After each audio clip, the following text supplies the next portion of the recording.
Good evening to today's episodes of Being Spursy. Have Kane and Son found their true rhythm in this position?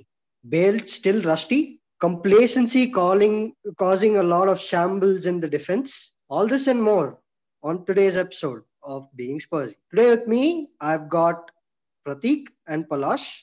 So, Pratik, I know that you saw the match from the second half, like from the 40th minute.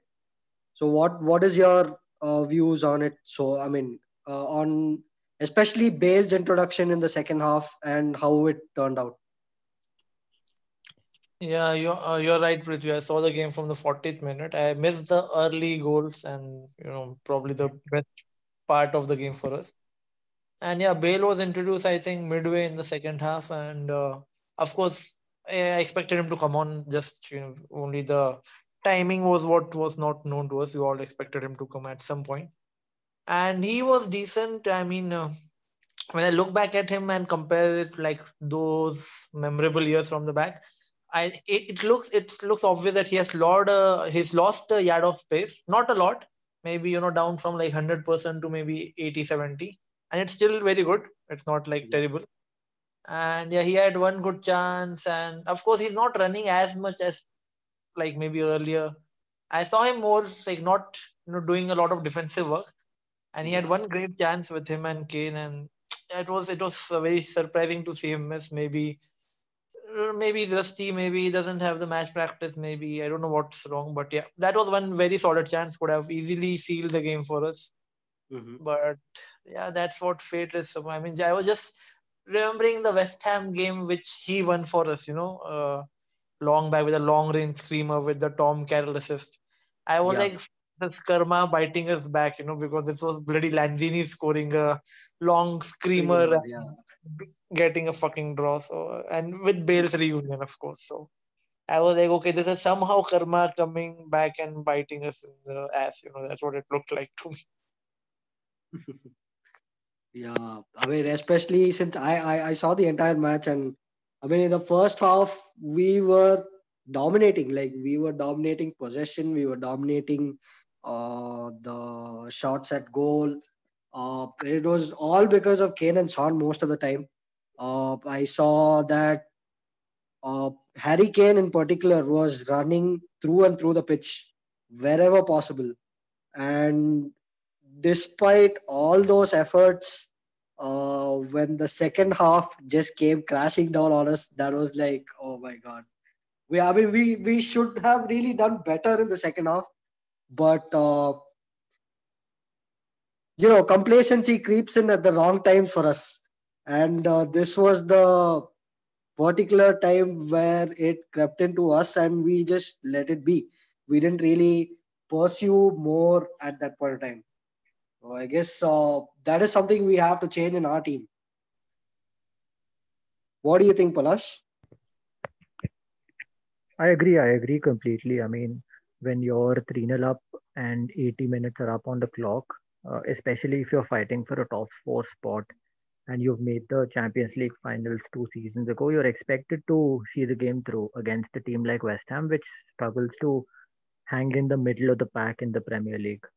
That being said, we obviously have to talk about our defense. This has been a recurring topic over the last so many months, rather, where we've just continued to concede one stupid goal after another. And this was also a theme in the Mourinho press conferences in the past, where he keeps talking about how we concede goals that we're not supposed to. Um, and it's not like the centre back partnership that we have right now, or rather in this game, was lacking experience. We have seen Davinson play the Europa League final, and we've signed him for what 40 plus million a couple of seasons ago.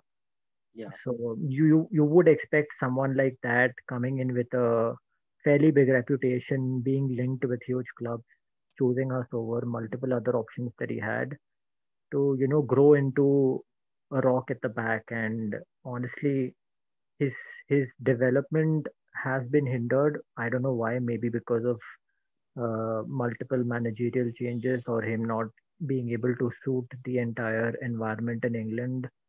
Mhm. or not getting regular game time. It can be anything, but his development hasn't been up to the mark. On top of that, Toby seems to be showing his age Yeah, last yeah, season and this season as well. But yeah, I mean, when you do have an experienced partner like Toby Alderweireld, who's played for some of the biggest clubs, he's played for Atletico and then he's played for us, and he's played in a lot of big games. You would expect some sort of communication between him and Davinson Sanchez. Davinson. So there's a lot of disappointment at the back.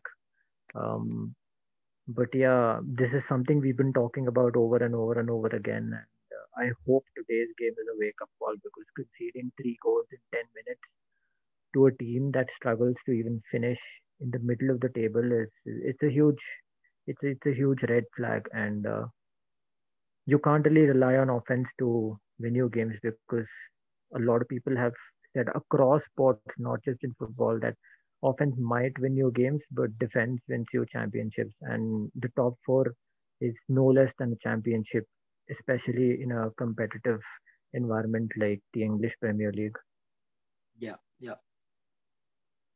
Um, well, I'd like to add for a fact that I would consider West Ham as a tough opponent, especially because of their last two games, which they managed to beat both Chelsea and Leicester.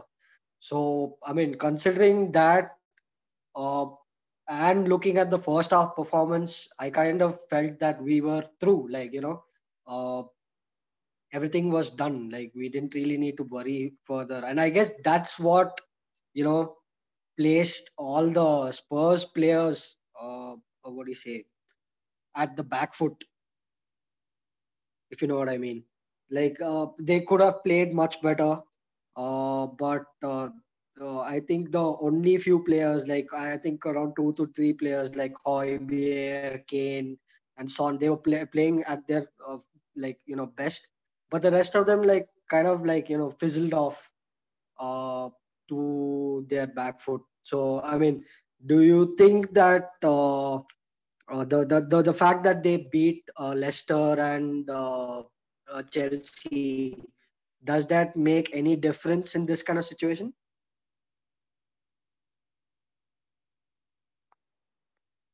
Pratik? Oh, okay. I don't think they beat Chelsea. They beat Wolves. They beat Wolves thoroughly. Yeah. And yeah, I mean, see what I have, like I saw the highlights of those two games, and even Hmm. I was surprised, to West Ham get such massive wins, 4-0 and 3-0. So what Yeah. I felt after seeing those games was that the attack is somehow starting to click. Especially this guy Bowden I thought he was very good. Yeah. I mean, they are decent. See, they have improved over there. They have invested a lot of money, okay, but they have not got the results. That's all. I mean, they have invested money. It's not like they're playing the beggars, But even against Arsenal, they deserved a point. That's what I felt, and I thought, like, of course, that they will be tough because it's a London derby and they always show up. Antonio somehow turns plays a blinder against us all the time. Yeah. So I thought it will be a tough game, and of course, but I thought we'll win because we have a stronger squad. We have, we are in a good form, of course. Like we bet United like 6-1 and all, and then come back and can't imagine losing or drawing to West Ham, of course. But yeah, Premier League finished it, and yeah, this is. I expected a tough game, but I thought that, especially after that first half, even if I was not watching the game, I was following up the score and I thought, okay, 3-0, Kane and Son on form, and yes, I was like, okay, maybe we'll end up thrashing them properly like we did for United. So, Yeah. so to see that comeback was very disappointing. True, true. And what about the addition of Rodon? Do you think that will help the defense in any way for the future? Too early to make a call for me because I have not seen him play at all. I have just heard things about him. But these are good. Mhm. So, and he's, I was reading up about him everywhere, and even he's made his Wales debut. So things are impressive. He's an international player now. So let's see. I mean, we of course need to sort out our defense because midfield looks good with Hoiberg and Hoiberg signed and like Ndombele in form, and even attack is very good now. I mean, if you look at it, we have like so many options in attack. We have two We didn't. I don't think we had Lamela and Ali even on the bench. So imagine the Yeah. competition there. But defense, is still very worrying. And let's see if Rodon is the is the miracle we need. But I mean, I haven't seen him play at all. So let him play some games. Let him keep some clean sheets.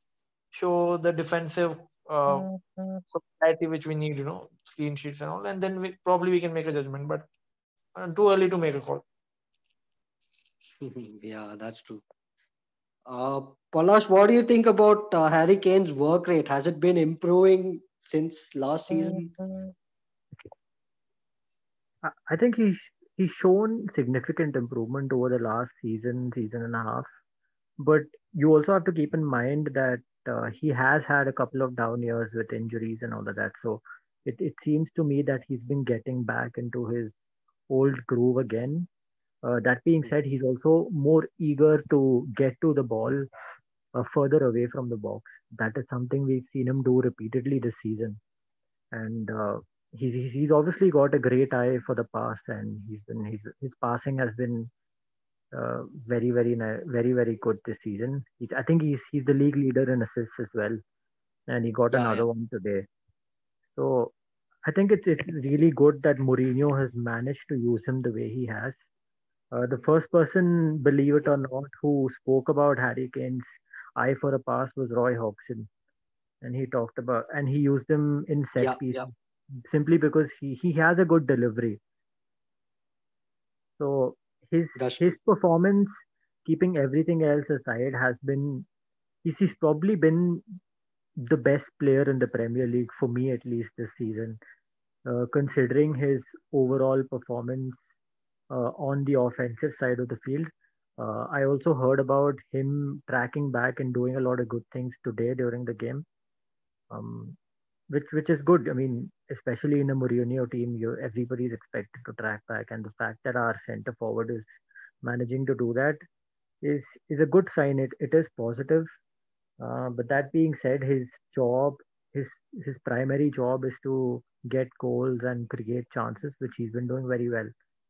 And he's also been doing his secondary job, which is to track back a lot better than some of our defenders. So, what exactly do you think is the turning point for this match, Pratik? Yeah, sorry. Yeah, I was on mute. I think the turning point was probably the substitutions, because somehow it felt like we shifted like we shifted our positions back. Instead of being on the front foot, instead of being in their half, we somehow went to sat back in our half. And I don't know why the subs. I thought we will get more energy from the subs. Like Moura and Bale probably stretching their defense more, and like they being more threatened on the counter from these two. But instead of that, they got more confidence, surprisingly, and they attacked us even Uh, more. And that was surprising. I thought substitutes made a difference. I felt the lack of energy dropping suddenly. Like it went down. It should have yeah, been the opposite. Should have been more, but went reverse. And even in midfield, we lost the midfield. I felt, because there was nothing in the midfield at all. Before, we had good link up from Dombele coming in, Hoiberg also feeding a lot of passes and yeah. getting the balls. But later there was like nothing. It's like defense and attack, no midfield suddenly. So these two factors were the major turning point. Yeah, I mean, I personally felt the whole Bale miss was the turning point. Uh, I mean, had we scored that, we would have been the winners of this match. But however, That that and the particular, Kane one, yeah, Kane one also. These two are very crucial. yeah, I mean, the Kane one was like inconsequential because it was something way outside the D. He tried really hard, and it just hit the post. But the Bale shot should have been on target at least. Like it was not even close to target. Like it was wide when he was right in front of goal. Yeah, Uh, kind of expected a lot more in that particular situation. But yeah, I guess he's gonna need much more minutes. Just like the commentator said in the match, uh, after that particular run, Bale was panting like crazy. Uh, looked like he didn't really have much match time as such. So yeah, kind of hoped we could have won the match if that was not the case, I guess. Yeah. Can't do much now. Just look back at it. Okay, then I guess that's it for today's episode of Being Spursy. Uh, Hope you guys have a great day. Yeah. We didn't have a great result, but have a great week, guys.